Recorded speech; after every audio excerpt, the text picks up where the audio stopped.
Okay. I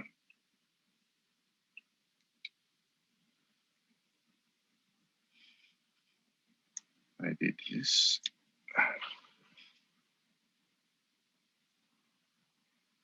Okay. So last week we've been playing with models, and we mainly understood the importance of having the possibility to describe the motion of a system. This is going to be more and more clear as we go through some, let's say, small technical parts. We have seen mainly two types of models. An example of a first order model, where first order refers to the order of the differential equation. And we understood that the same model could represent two completely different systems, no, even three. The mass subject to a force with no friction, the dynamics, the evolution of a tank, and also the rotating movement of a rotating mass, etc., with no friction. So we are starting to understand how abstraction is going to be extremely useful, because we just need to work out the solution for the general case, and from that solution, which is the main topic of today, we're going to extract some basic information. And so today, the plan is to go through these topics, and in particular, this is where we start from. So now we can start directly from the general representation of a linear dynamic system. And the first question we are going to ask is, what is the solution? Why? Because I could say, this is my system representation. I'm just concentrating now on the state evolution. Well, this description is implicit, because I'm just saying that the state is related through its derivative to the state itself and to the input following this equation. So it's an implicit way of characterizing the evolution of our system. I don't give explicitly the solution. In some specific cases, we solved, for the first order system, we solved the equation, the differential equation, and we found x of t equal something. We got rid of the derivative because we found the solution of the differential equation. And that's an explicit way of describing the motion, which is, of course, much more direct. If I tell you this is a solution, it's completely different from telling you the solution should satisfy this equation. Although from a purely theoretical point of view, it's the same thing, but to understand the behavior, of course, knowing the solution is more direct. And therefore, we are going to derive or recall the solution of a set of linear differential equations. Set because x is a vector, is an n-dimensional vector. We are going to mainly look at single input, single output systems. So this means that with respect to the general setting, both m and p are equal to 1. Okay? So x is a vector, u is a scalar, y is a scalar. And therefore, if n is a generic dimension of the state, then we have implicitly the dimensions of the four matrices A, B, C, D. We already saw this, so I guess that this is clear. Well, in fact, you already know some of these solutions. Okay, so we're going just to recall some knowledge and maybe for some, the new solution, the complete solution is going to be new. For others, it's going to be just a reminder of something you know. And to do this, we start with just our simple, the simplest case. So this is what we did during the last week, and this is the difference between the implicit and explicit representation. Okay, so if I tell you x of t is a scalar function, okay, which means that x of t gets values in R. It's not a vector. And I say, okay, x of t is a solution of x dot. Sometimes I write the dependent, sometimes not. It's implicit, it's clear. But for now, just let me extremely redundant. X of t is a solution of, of this differential equation, knowing, of course, the initial condition x0. So if x is a scalar, this quantity A is a scalar. So it's a particular example of a 1-by-1 matrix. Okay, what is the solution of this extremely simple equation? You know this. This is, let's say, common background for everybody. So we're going, you know that it's the exponential time the initial condition.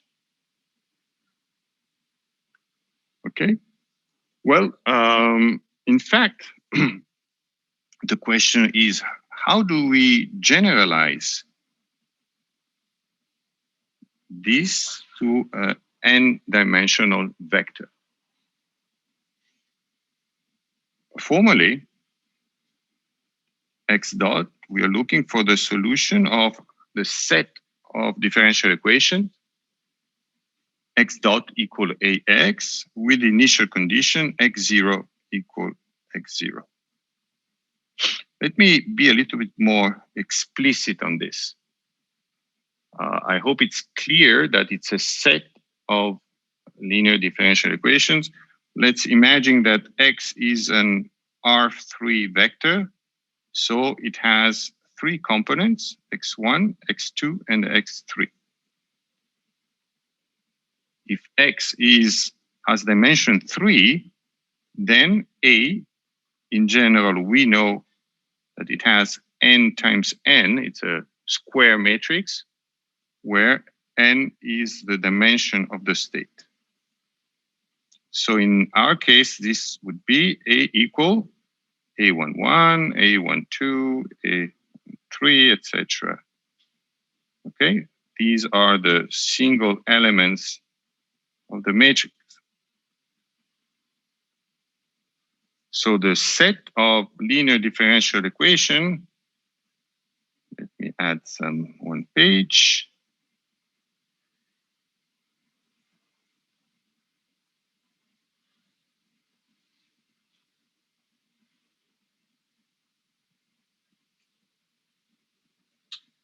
Where is it? Sorry.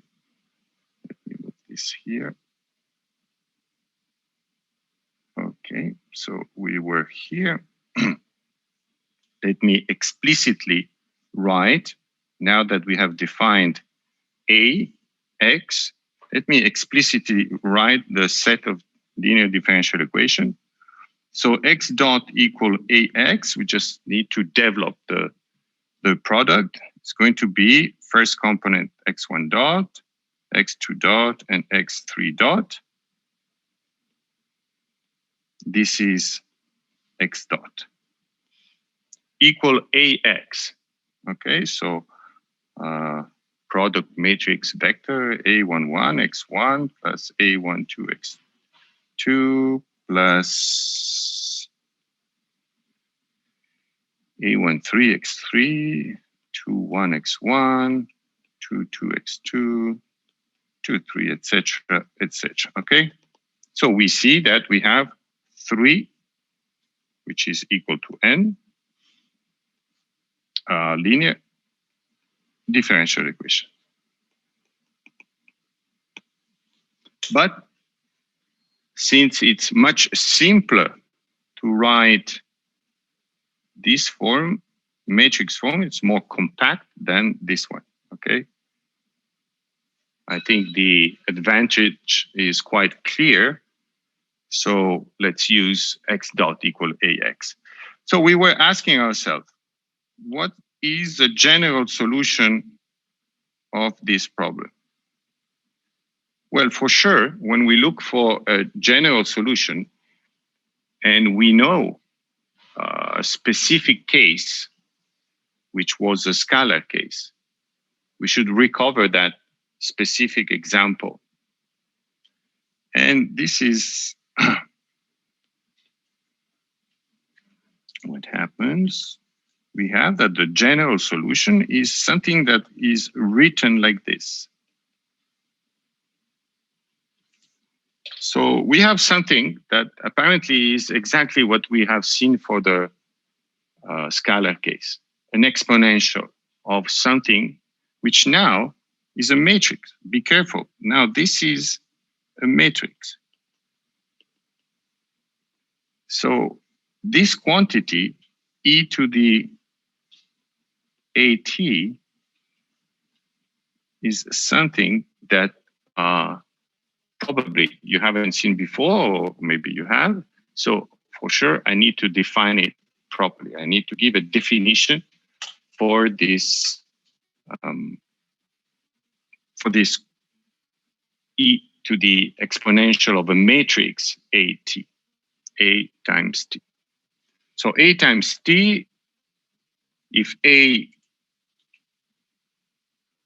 is a square n times n matrix, a times t is a matrix where each component of a is multiplied by t.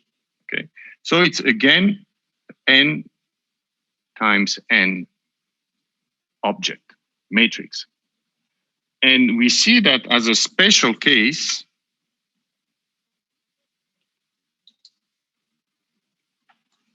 when n is equal to 1, we recover the previous solution.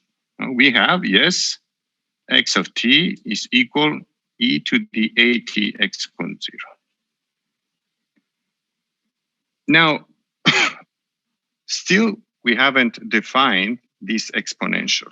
Well, this exponential follows exactly the same one of the definition of exponential. And in particular, it's going to be defined as the infinite sum of tk over k factorial ak. So that's a definition. And of course, we again recover the definition of the scalar function in the e to the at. So from this definition, we understand that tk is t to the k, so it's a scalar, k factorial is a scalar, ak. Okay, obviously be careful, ak is a times ak times, which is not that you take every element of a and you put the exponent k, okay? I'm assuming, even if on next Thursday we're going to go back on some of these basic topics, that you are familiar with matrix calculus. So if this is k times the product of the A matrix, and every A is n by n, AK, of course, is a n by n matrix, which is telling us that the exponential also is an n times n matrix, which we could have already seen from this, because this is n times 1, x0 is n times 1, so necessarily this, to have the correct dimension, Professor, must be n by n. Yes. everyone's screen has been freezed. Can you tell us again? Sorry, 1 second. I see a lot of questions.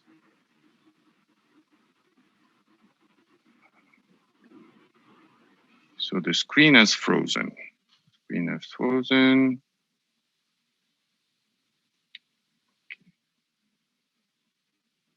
So, whoop, let's make.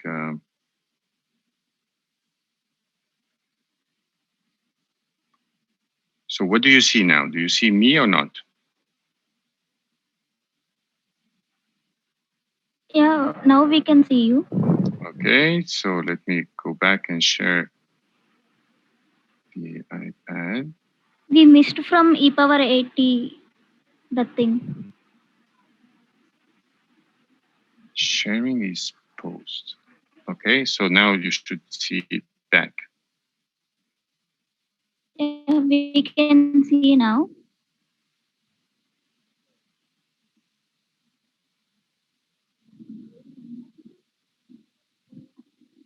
From the special case, we have been missed.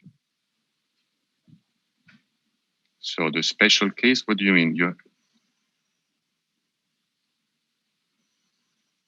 Like special case n equal to 1. From here, the screen has been frozen. Okay, but now you see the whole screen or not? You see that I Yes, moved the, so now it's working properly. working. So special case n equal 1, we recover from the definition of, we recover exponential as the known exponential. Yes, I'm listening.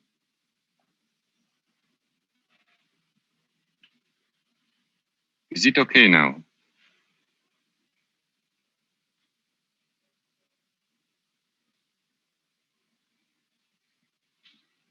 Sometimes problem with chat. Okay, but I want to know if now it's okay.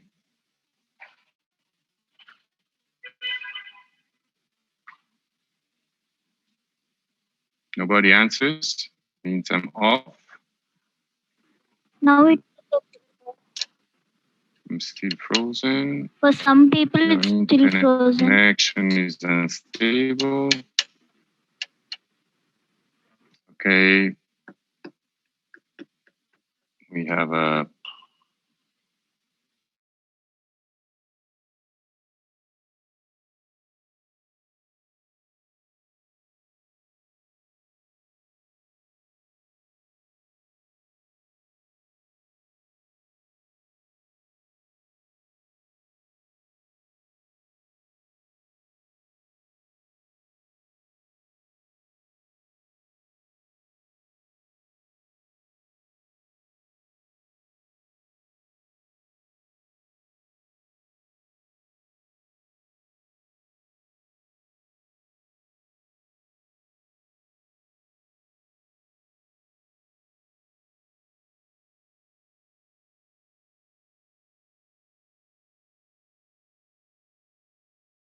share again.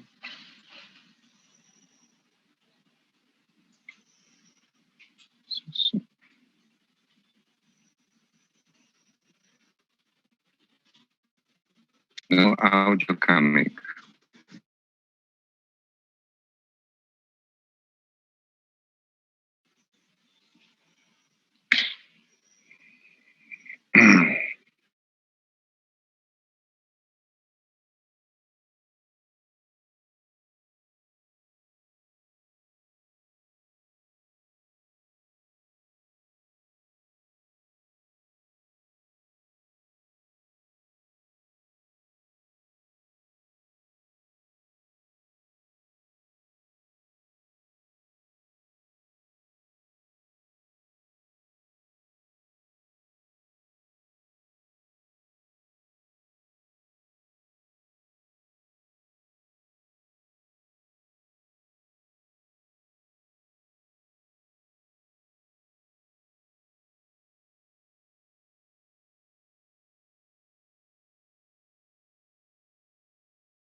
response. Okay, I think the name is quite clear, and we're going to write it as ZIR. So here's the definition we saw previously. We can verify that with this definition of exponential, we solve the x dot equal ax set of differential equation. Senti, ma tu hai avuto problemi di rete? No.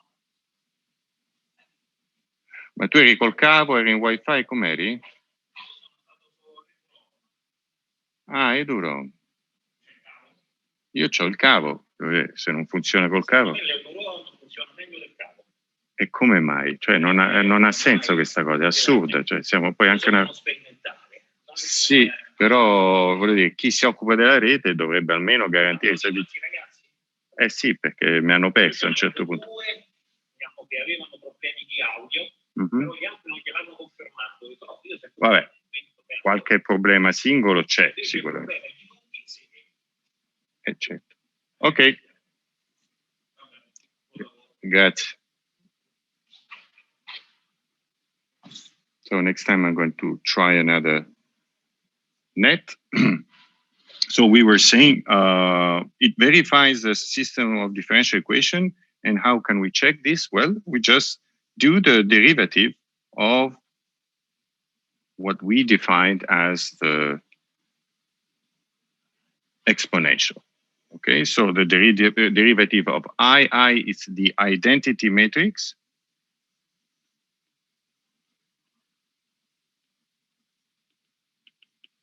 So it's a matrix which has 1 over the diagonal and 0 in all other terms. And clearly we have the derivative is 0, derivative is A, etc., etc. And we see that this is A x of t. So A e to the at x0. Okay, so that's just a very simple computation. Now, we need to be a little bit more explicit about the definition of this exponential. So we just, for now, know this definition, but there are some very important properties. Some properties are clearly similar to the scalar case. Or if I do e to the 0t, well, of course, this everybody knows this is 1. In the matrix case, we are going to obtain the identity matrix. Composition, we know in the scalar case, EAT, EBT, well, this is going to be e to the a plus bt. But be careful.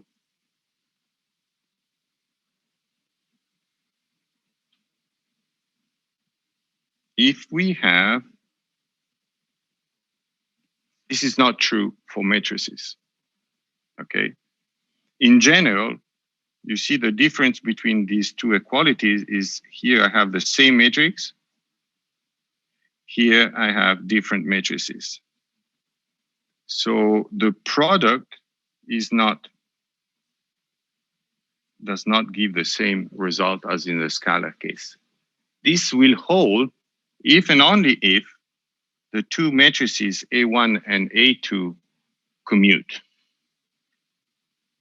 And we're going to use this property in some special calculation. So don't forget this, okay? The inverse of the exponential is e to the minus at, and the derivative, we saw it previously.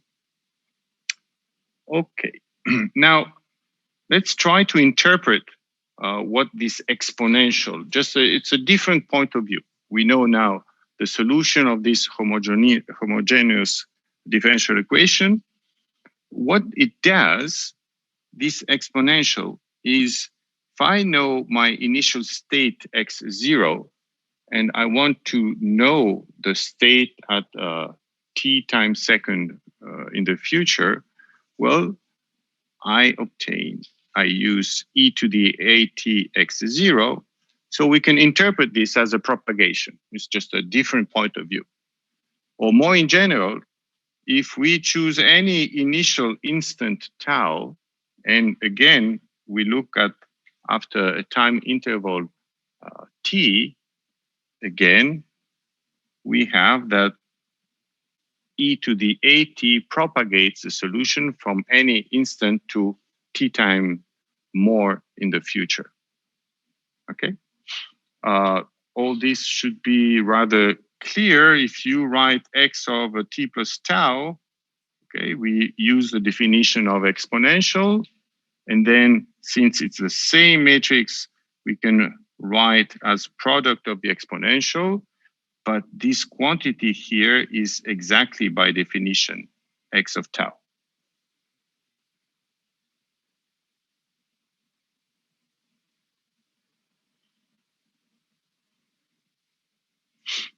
Okay, as a byproduct, for those of you who did some numerical analysis, etc., you know the Euler approximation.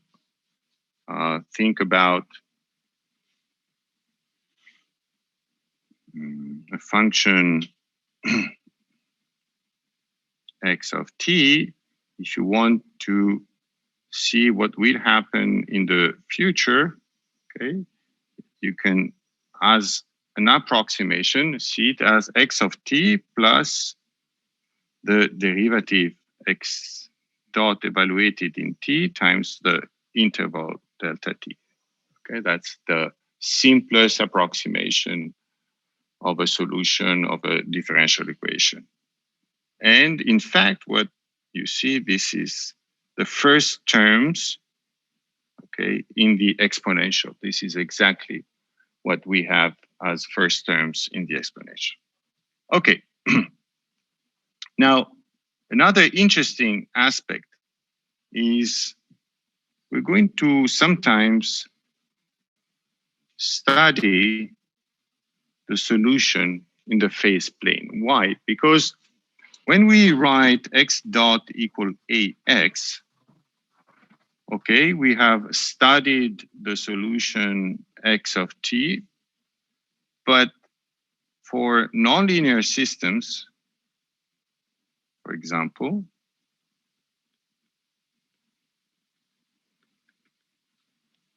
we may not be able to find the solution. So if we have x dot equal f of x, the explicit solution may not be known. But for simple systems where simple here refers to the dimension, in particular for x belonging to R2, so for n equal 2, we can use this information here. You see, this is telling us that the derivative is a function of x. So if I divide the plane in x1, x2, the two components of my state, this point will be a state x corresponding to some value of x1 and x2. And if I compute f of this particular point, I will have the derivative of x of t at this particular point. So we know that the derivative is also the tangent. So if I know the tangent here, okay, I have some indirect information on how the system will evolve. Because if I have all the tangents here, I know that the flow, the solution will do something like this. Okay, now this should be tangent, but I'm not very good at drawing things. Okay, let's see this a little bit more in details. First for a linear system, and then even for nonlinear systems. So we are starting with n equal 2, a two-dimensional system. And we are looking at the phase plane. We have our system x dot equal ax. So for any given This is x1, this is x2. For any given state at time t, I can compute the derivative through this relationship. For example, if I take this particular A and I choose, I say x of t is equal 0, 0, okay, I'm having x equals 0, 0. So I look at this plot, I go 0, 0, and I'm here. Here, the derivative is 0. What does it mean? That if I start there, there will be no variation in time, so I will stay there. And you see that even if I increase here, there's no arrow. It's really 0. Okay. Let's take another example. Let's imagine x of t is, I don't know, 1, 0. Then x dot of t is going to be first column of A minus 1, 2. So if this is 0, minus 1 is somewhere here, and 2 is somewhere here. Okay, that's not very good. So for x equal 0, 1, so I'm here. Okay, this is the vector minus 1, 2. Okay, it's not here, the drawing is not proportional. The important is the relative length. Okay, so when I look at these plots, at each point I could draw these tangents. And therefore, I know that if I start, for example, here, I will move in this direction, I will continue moving in this direction, I will move, etc., etc., etc. So in time, if I start from this initial condition, the evolution is going to follow, have these values here all over time. If I start here, I will move along like this. Okay. So that's a very useful information because it's, for example, telling us in this example that if I start from any initial condition different from 0, the evolution of the state is diverging in time. Okay? Whatever initial condition I'm looking at, I will diverge in time. You see, it goes away from the origin. Okay, that's a fundamental property that we will define as stability. Now, let's move to a more interesting case. And to do this, we need to work out the dynamic model of a system, which is the first nonlinear system that we look at. So it's a pendulum. Okay, so we have a pivot here.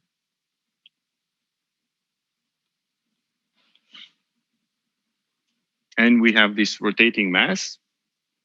And the rod here has no weight. So the whole mass is concentrated at a distance L from the pivot. And the mass is a point mass M. So in this specific case, we have an expression for the inertia. And if we do the equation of moment, of motion, so moments around this pivot, you have the equivalent of the linear motion, but this is a rotational motion. This is mechanics, so you're specialist. Inertia, moment of inertia times the double derivative, the rotating acceleration is equal. This is the moment due to the gravity. To see this, well, we can, this is the effect of gravity. This is theta, and so this is going to be mg sin theta. and then we have L, okay? And it's opposing to the motion of the system. So this system is described by a second order differential equation. But now, due to the presence of this sine of theta, where theta is going to be one of the state components, we have that this is a nonlinear system.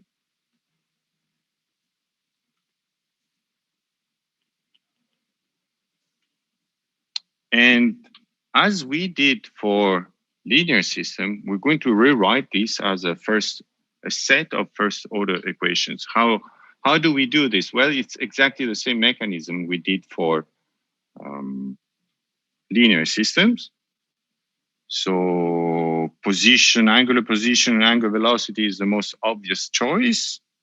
And we define x1 and x2, these two components, so that if we take the time derivative of the first component, we have the second.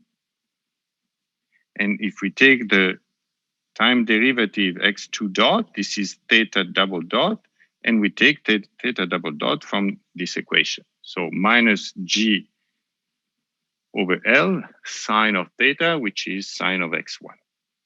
So you see, we cannot write this in the form AX because it's nonlinear. So in general, we will write it just as a general function f of x. So now that we have this information, how are we going to draw the phase plane information? Well, it's exactly as we did before. We have x dot equal f of x.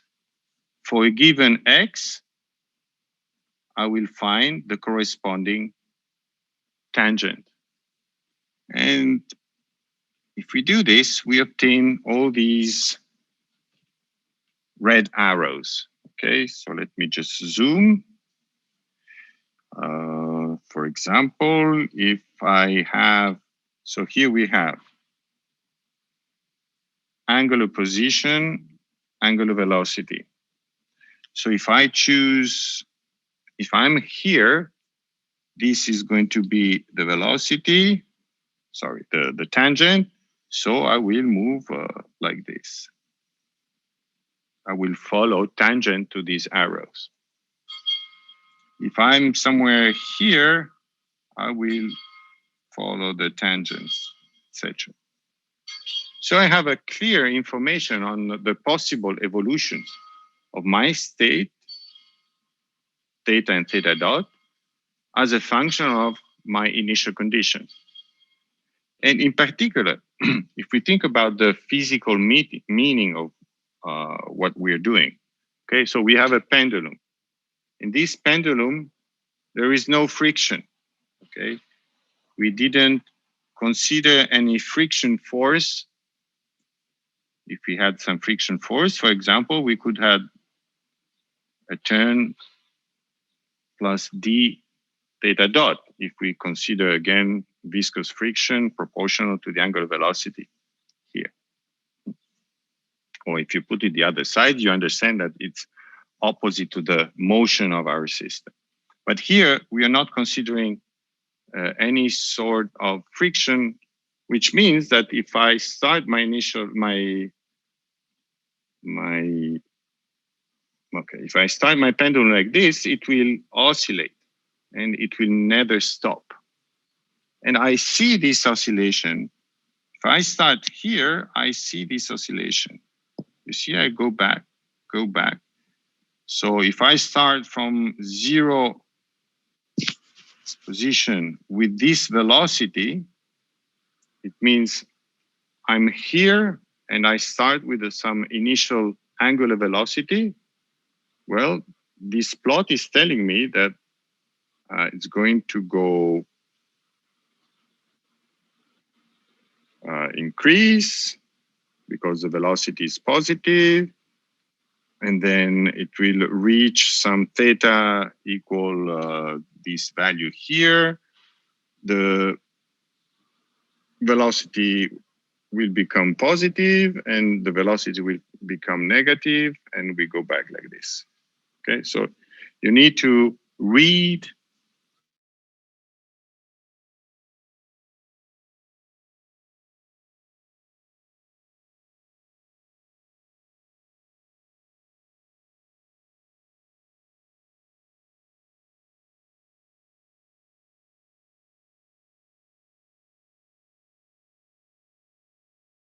all these vectors that define the motion, the tangents to the motion of our system are define what is usually called a vector field.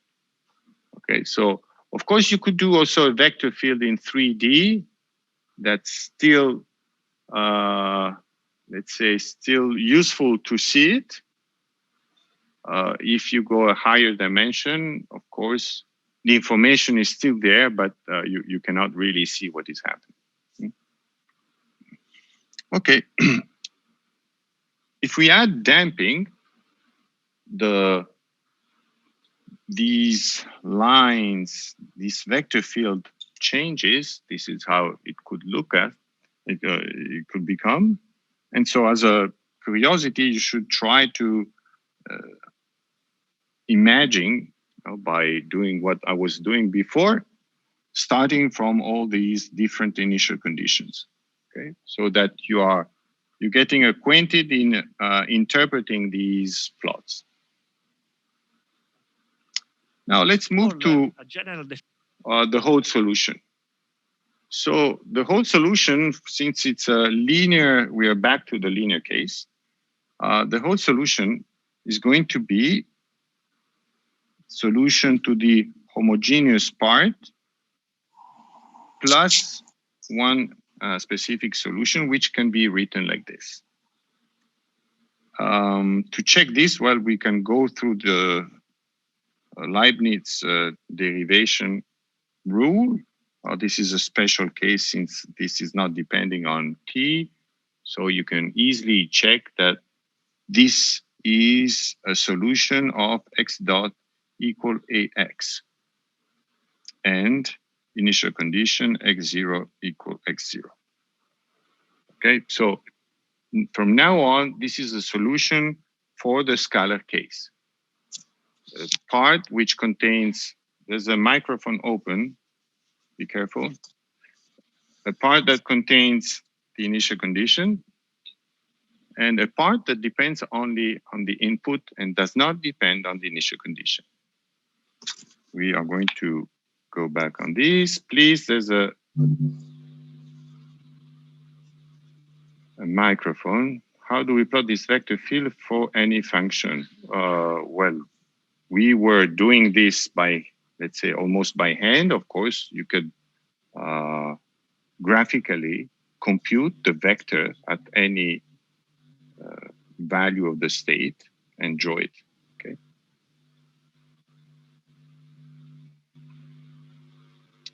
So we're back to the general solution of the scalar differential equation. We saw an example. We saw an example for the point mass. You see, we had V0 plus this contribution. Is this a special case? Well, the point mass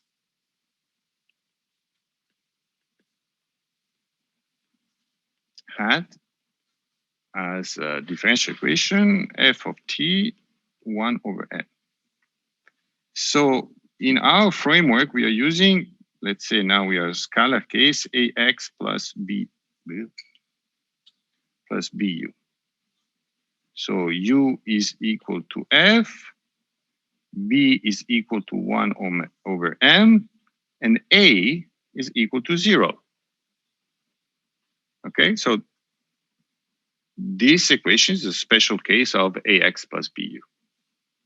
And therefore, when we write x of t equal e to the at initial state plus an integral from 0 to t e to the a t minus tau b u of tau in d tau, with these positions, we have that the exponential is equal to 1.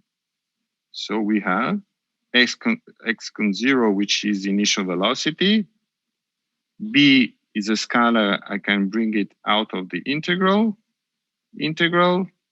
This is 1, 0 t, f of tau in d tau. And this is what we had as a special case. Okay. Just another information. You see this integral here has a very special form. And in general, if you have two functions, f of t and g of t, we define as convolution integral, which is used in many settings. This integral between 0 and t, ft minus tau, you see it's sliding, g of tau. And this is a special case. If you consider f of t equal e to the at and g of t equal u of t, you recover the solution. This integral here. So this is a convolution integral. Okay, so that's what you may have already known for scalar systems. And I think now you understand that the whole thing will be still working for a set of linear equations. So for the general case, we have, instead of the exponential e to the at with a scalar, we have a matrix. Okay, so now this is a matrix. This is a matrix. We have defined the exponential. Formally, the expression is the same. It's a convolution integral between e to the at and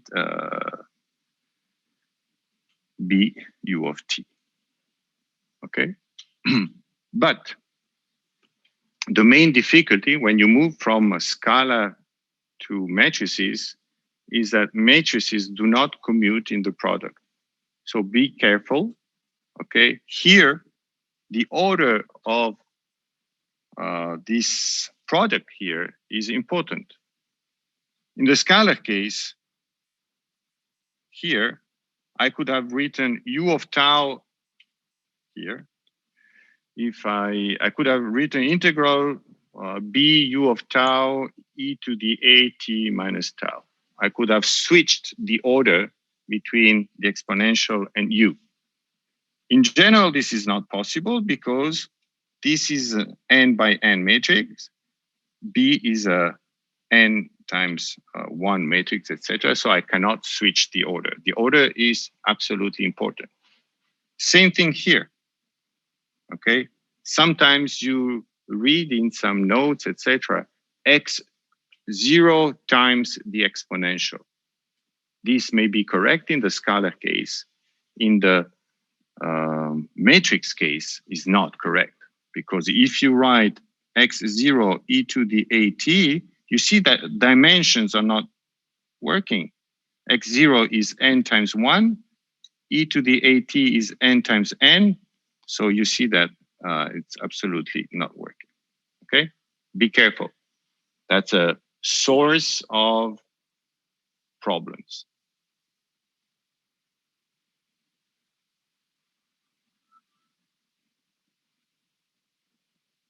What time is it? 11:11, is that correct? Because here I have 9:41, here I have 11:11, so I'm not sure. 11:11. Okay, so here the so now we have the full solution.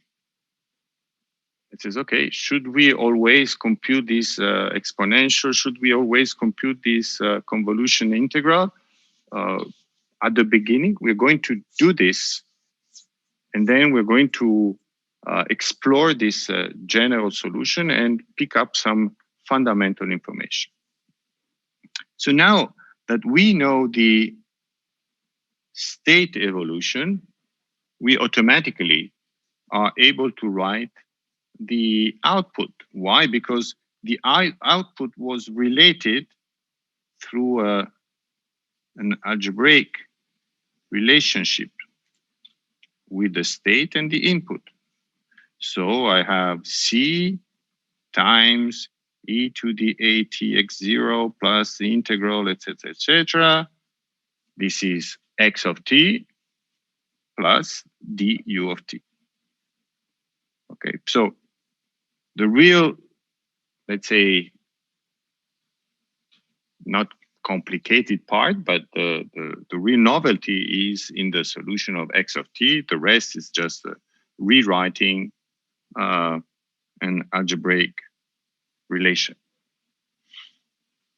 These matrices sometimes take some name. In particular, the exponential is defined as a state transition matrix.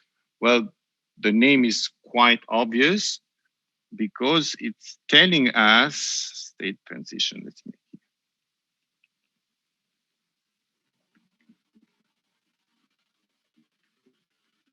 it. It's just telling us if I start from the initial condition x0 and I want to know the state at a given time t, this goes through e to the at.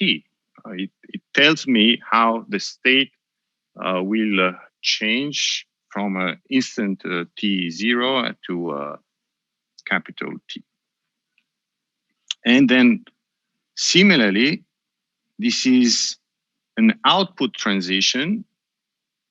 It's telling us, depending on the initial condition, how the output is changing. And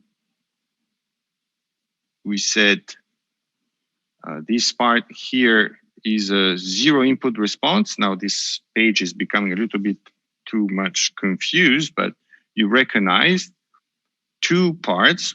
I think I can do this. Just let me do it like this. Okay, magic. So you see that there are both in the state and in the output, there's a clear separation about the two causes of motion. We saw at really the beginning of our course that the input is a cause of motion, but also an initial state is a cause of motion. So we have, since the system is linear, just the sum of the two contributions, both for the state evolution and in the output evolution. And this is a zero input response for the state, zero input response for the output, and this is a zero state response, which means that input is different from zero, etc. Sometimes we refer to the zero input response as the free response, and the force in the state or in the output, and the zero state response as the forced response. Just different terminologies. Forced in the state, because there's a forcing term, which is my input. Okay.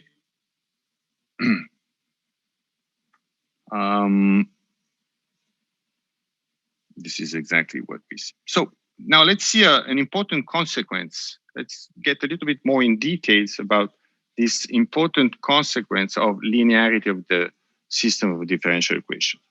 We saw that if we have a cause that causes motion, and if we have alpha times this cause, it will produce a motion which is alpha times the previous motion.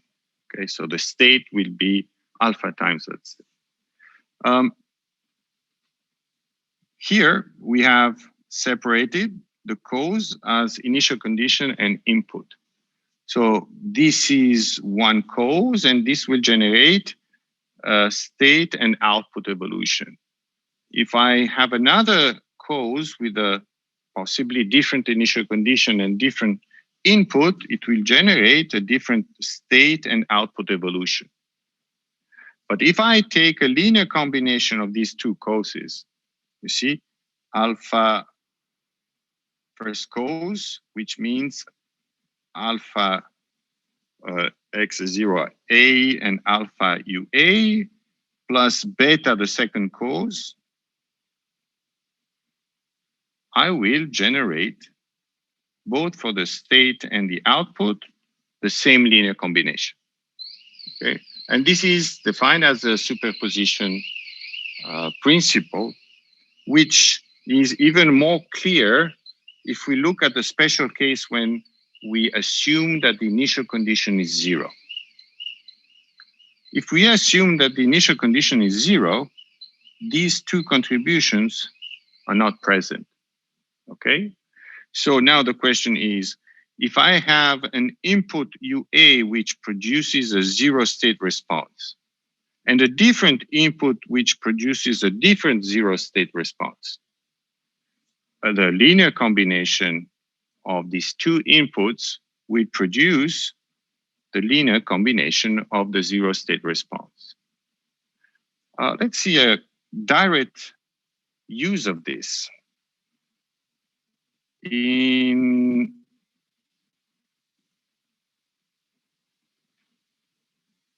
one of the MATLAB examples, you had, for the mass system, a force which was roughly something like this, piecewise constant, okay?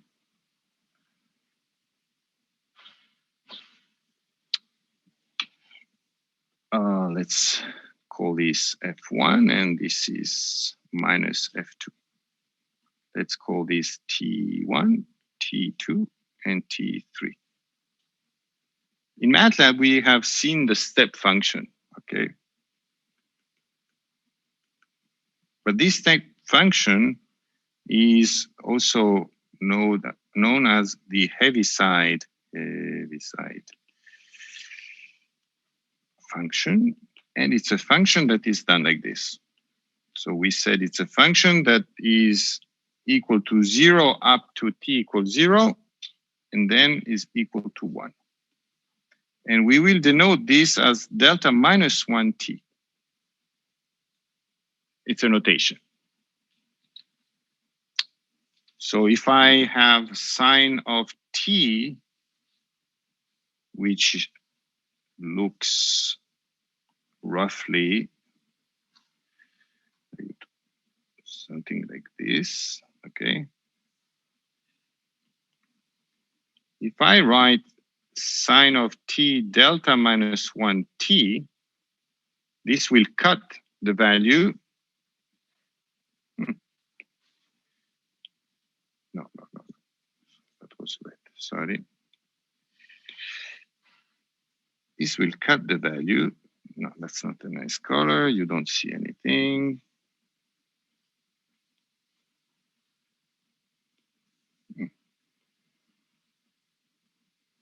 Zero, since the product of 0 times sine is 0, and then it will be 1, so 1 times sine of t. So this is a resulting, okay? So it cuts all the values to 0 before t equals 0. Why am I introducing this? Because we could also use this function, step function or Heaviside function, translated in time. For example, if I have this, and this is 1, okay, this could be written as t minus big T. And you see that this is a special case with big T equals 0. So delta minus 1 translated by t seconds. For the argument of the step function being negative, it is 0. For positive of 0, it is 1.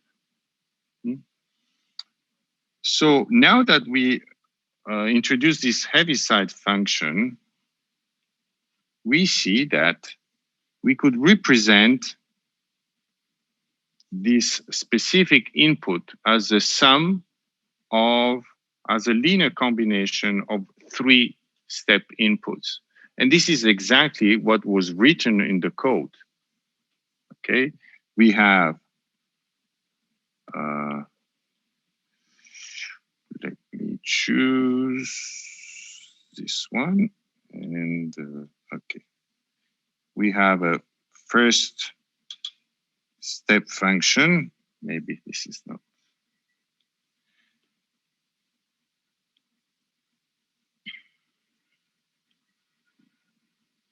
Just trying to report here, okay?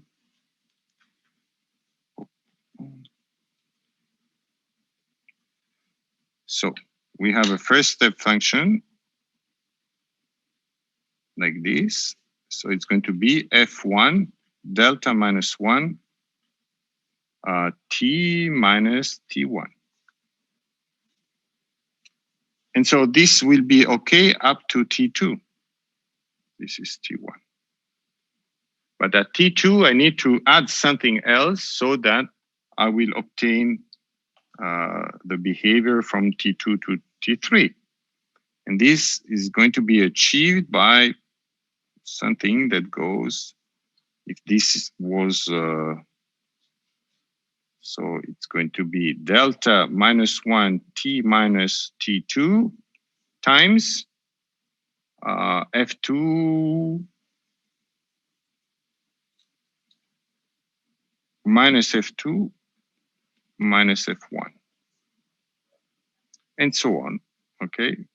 Then in T3, I need to add another step function, etc.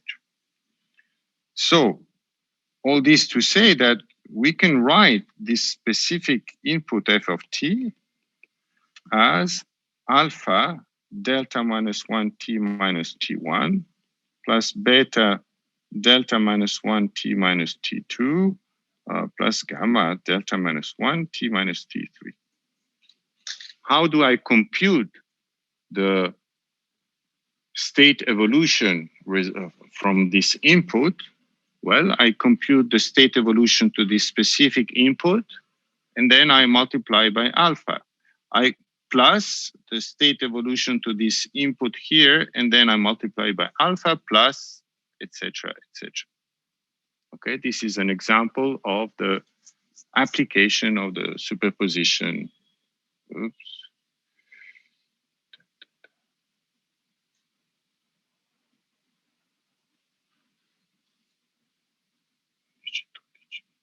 Okay, so I had an old question. Wait. So first, the exponential, I have to write exponential of at times x0 and not vice versa. I explained this, hopefully. There's an error in slide number 15. Okay, it's probable. Bottom should be alpha u b. There's a b here. Exactly. Okay, thank you. So be careful, this is clearly ub. So this superposition principle, I think it's clear from this example, but it's even more important when we look at the control problem. Remember, in the control problem, we had possibly several inputs. We had the control input and we had the disturbance. And so apparently we have a situation in which we have two inputs, but we are saying, no, we are studying just single input, single output systems. So how can we treat this two inputs case as a single input, single output case? Well, exactly by using this superposition principle.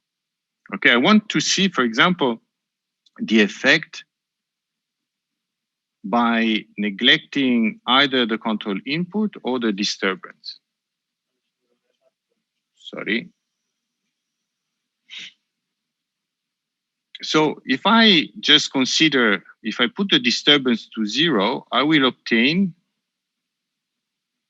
for the 0 state response or 0 output response, which means I'm starting from zero initial condition, the effect of the input is going to be written as Y control input, CI.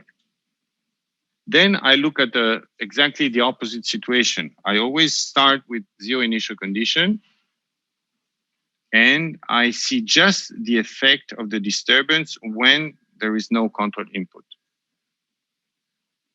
Okay, so this will give me a second contribution. So by looking at the contributions one at a time, I can understand what is happening when both contributions are acting at the same time. It's just the sum of the two contributions. So there's no need to separate and say we have a two-input system. Yes, we have multiple inputs in this case, but thanks to the superposition integral, superposition principle, I can understand the effect by looking at each effect separately. We draw in the model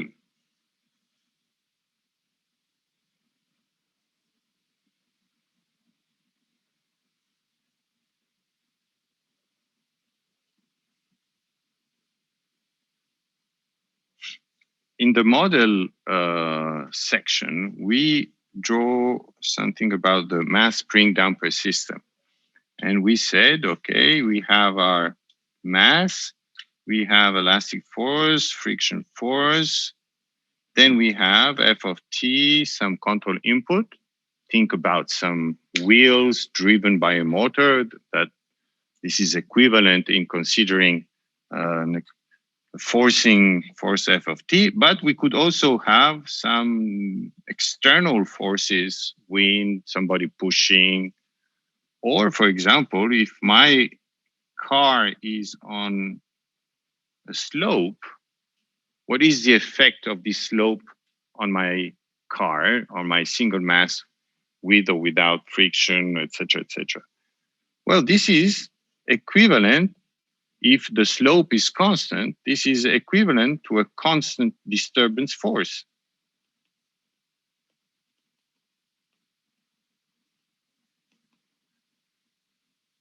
It's the same having my car on this slope here is equivalent to having my car on an horizontal slope with a constant disturbance force, which represents exactly the effect of gravity, okay, along this line.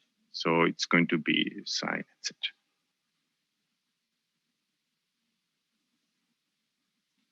And therefore, we can study this situation using this superposition result. So now we are able to compute whatever we want.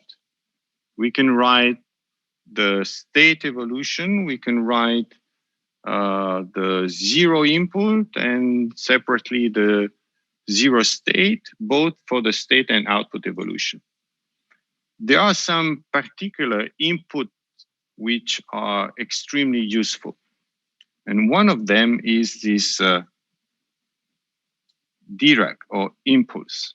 Okay, physically doesn't exist. But if you think about a hammer, what you do when you nail, for example, something, it's a very intense force for a very, very short time. Okay. And so mathematically, we're going to make use of these Dirac deltas. And these Dirac deltas are generalized function. Be careful. These are not defined as functions. They are defined implicitly through this integral. So it's delta of t is 0 except for t equals 0, which means that if I write delta t minus tau, this is going to be 0 when t is different from tau, okay? But in tau, I do not have a value.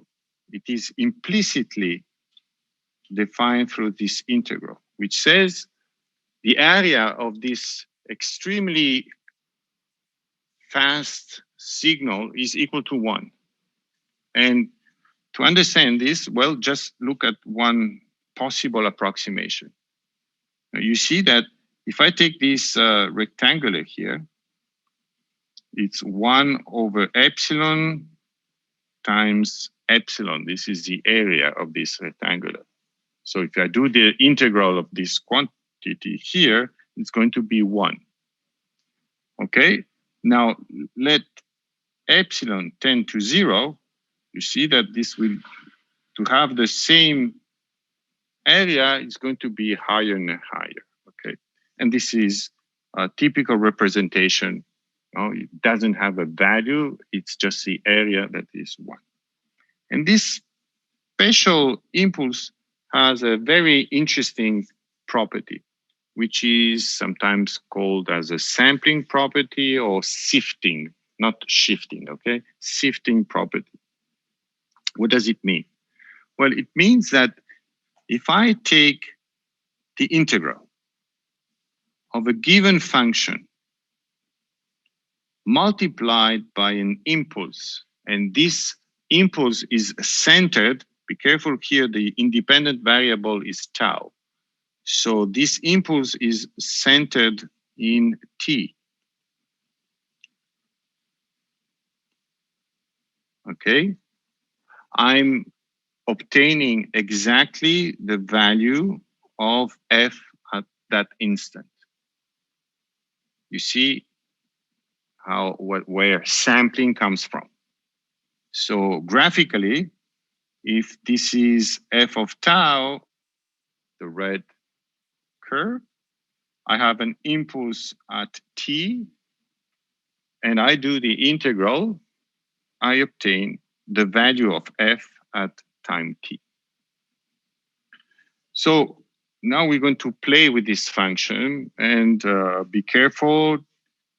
You need always to check which is the independent variable. So we could write f of t delta t minus tau, since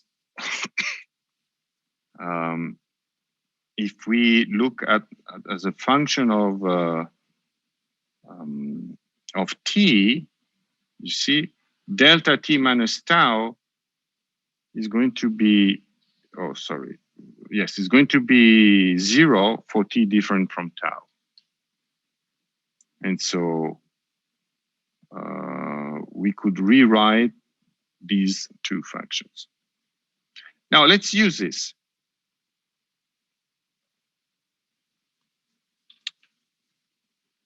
Let's look at our 0 state response, in particular at the output. Okay, here down here you see the general expression. So let's rewrite this as, so we have c e to the a t minus tau b u of tau in d tau. But now I'm going to use the sifting property. Imagine this is d u of t. Okay, and let's read this backwards. I can rewrite this as an integral, so I can bring inside the contribution of d. And this is done by writing as d u of t minus tau, and the whole thing is in d tau. So you could read it both ways. 0 t du t minus tau, sorry, oops, this is a delta.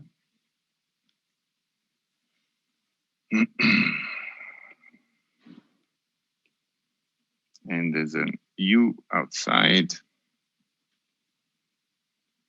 Sorry.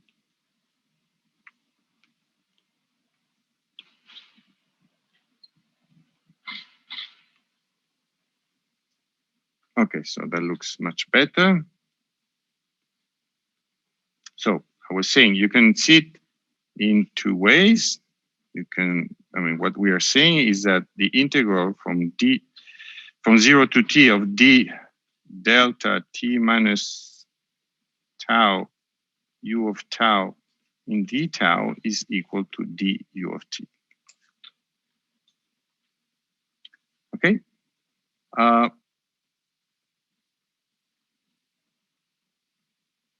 Okay.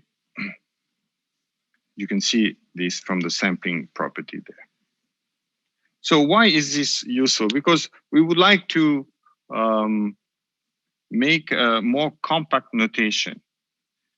Now that we have included this contribution to the output of the input, we're going to define this as a function wt minus tau, which means this w of t is defined as c e to the atb plus d delta of t.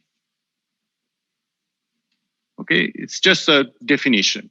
We call all this block w of t. And this, well, this has a very specific and important name because it's called the impulse response. In particular, it's the output impulse response, but more generically, we say just impulse response. Okay. Why this? Okay. Once we have defined Wt this way, the whole zero state output contribution can be written in a much more compact way, like this. You see, it's again a convolution integral between this Wt, between the impulse response and the input. But now, let's choose a particular input. Let's choose as input the impulse, the delta Dirac impulse. What happens if we put here delta tau? Okay, we can rewrite the shifting property, which here we wrote in this way. Now, if you, instead of having f of tau delta t minus tau in d tau, if you choose theta equal t minus tau, the change of variables, you have tau equal t minus theta, not delta, d tau equal minus d theta, and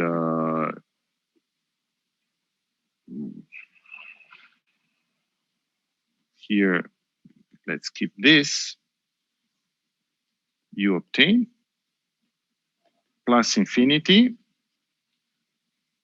If tau goes to minus infinity, theta goes to plus infinity, minus infinity, d tau, there's a minus outside, d theta, and we have f t minus theta delta theta. And this minus, etc., etc. So you see that we could rewrite this simply as minus infinity to plus infinity f t minus tau delta tau in d tau. It's the same thing, okay? And we use this form. We use this form for a finite integral from 0 to t, which allows us to rewrite for the specific input using the sampling property. So we have an impulse in tau, the function t minus tau. What we obtain is w of t.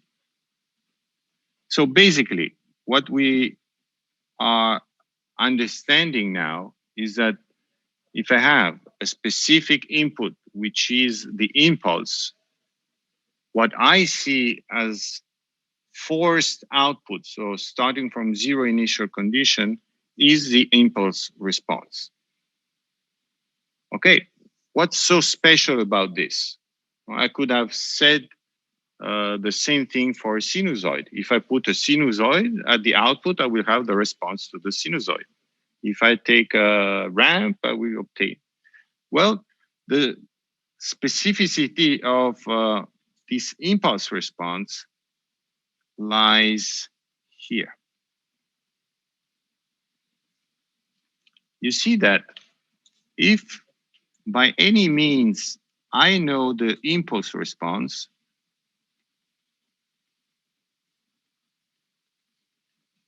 I'm able to compute the response to any other input.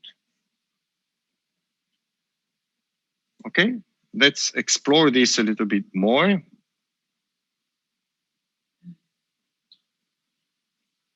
If I do just one experiment, somehow this experiment is I take a hammer, I hit my structure, for example. So I have this impulse force. I measure the output.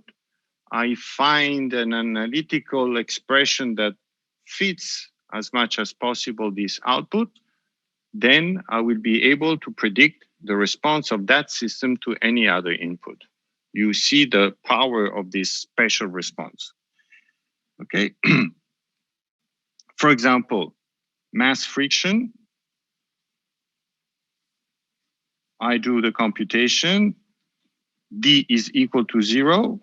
So the impulse response, which was C e to the AT times B plus D impulse, is just C to the AT. This is a scalar case.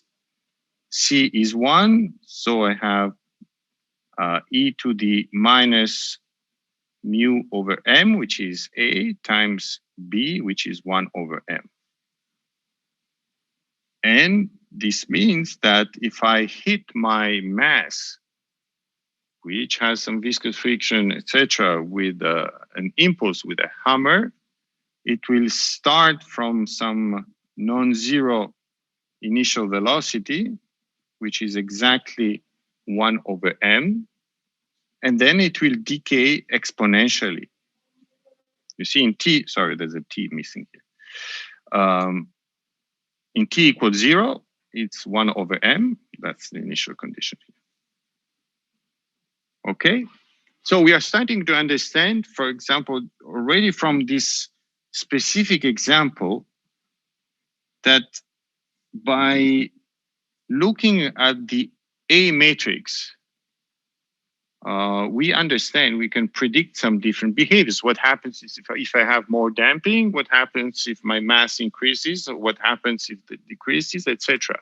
Just by analyzing this ratio, I know the evolution, so I can give some properties of my system. From this specific impulse response, I could, for another input, do all the computation, try to do this computation. Okay, I know the impulse response. We just computed it. I change my input to a sinusoid. This convolution integral can be computed, so I can find the zero state response at the output for this different input. We can do exactly the same for the state. Okay, there's no difference. Remember the state, e to the ATX0 plus integral from 0 t e to the a t minus tau b u tau in d tau. If I have a 0 initial condition, okay, I can consider this. That's very similar to what we saw before. There was a C before the exponential. Now it's just the exponential. So if I define this quantity e to the ATB, that is going to be the state impulse response. Now I need to say it's the state impulse response, and we can go through exactly the same machinery that we went through. Again, if I do an experiment, if I could measure the state impulse response, I can predict any other state evolution corresponding to any other input.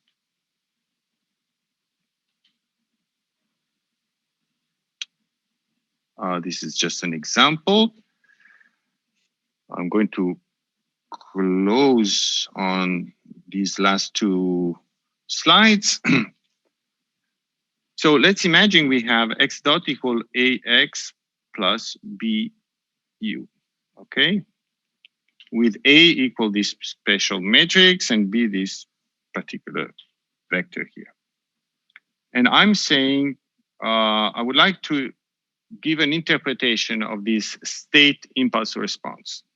Well, we computed this state impulse response like this. No, we defined this. This is the state impulse response. But if we look at this expression just from a purely mathematical point of view, this is very similar to something we saw for the zero input, for the free response, which is e to the atx0. And this similarity is not just, it's also as dimension. This is an n times 1. And for CISO system, this is also n times 1. So we could say that the impulse is transferring my state. Remember, I'm starting from the zero initial state. So the impulse is instantaneously transferring my state from 0 to a state which has as value b. And then from there on, it's evolving as a free evolution. It's exactly the same. You see, this example, I apply an input impulse. The state is instantaneously transferred to x equal -1, 2. And from that time, it will evolve as a free evolution. Remember, the impulse has ended, okay? The impulse is applied only at t equals 0. Then there is no input. So it's really, I'm doing this.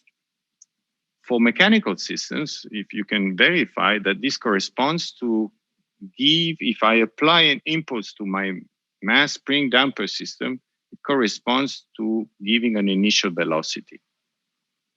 And then it goes in free evolution. This hammer thing is something that is real. There's an object which is called an impact hammer, and it can be used, for example, to excite a flexible beam, for example, this one. And this one is part of the space telescope. It's the one holding this, I mean, it's somewhere here, okay? And what is the meaning of this? I built, well, in fact, I designed the things, etc., but then I want to understand if the practical physical system corresponds to, for example, what I was planning. Okay, I do this experiment, I hit my system. I need to hit this system in some special places. You will study this in mechanical vibrations. Then the beam is going to start vibrate, and probably these vibrations will stop oscillating after some time. So I can measure some deflection in time. And let's say that the deflection and its derivative are the state of my system. So I have an impulse response in the state, or if I measure the deflection at a certain point, that could be my output. And so that could be my impulse response in time. From that knowledge, I can understand what happens if my beam is hit by a constant force or by a sinusoidal force, etc. Okay. So this is what you're going to see in mechanical vibration. What's next? Well, now we have this whole picture. We can write in a more compact way. We define the impulse response, the state impulse response, the state evolution, or the output evolution, okay? The transition matrices. In all this, we see that we have no difficulty. It's just a question of computation. The real problem is that we still have just a definition of an exponential, which is an infinite series. How do we compute this? Should we write explicitly this infinite series to compute the exponential?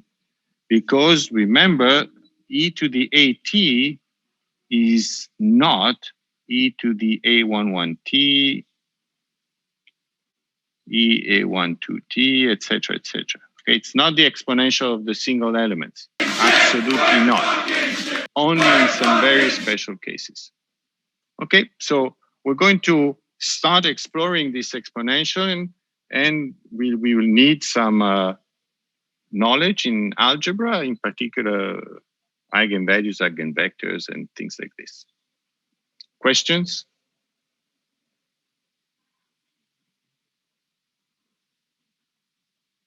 Good. Okay, see you on Thursday. So Thursday 10:01, I will be here at 10, start the whole machinery, and the class will start at 10:15.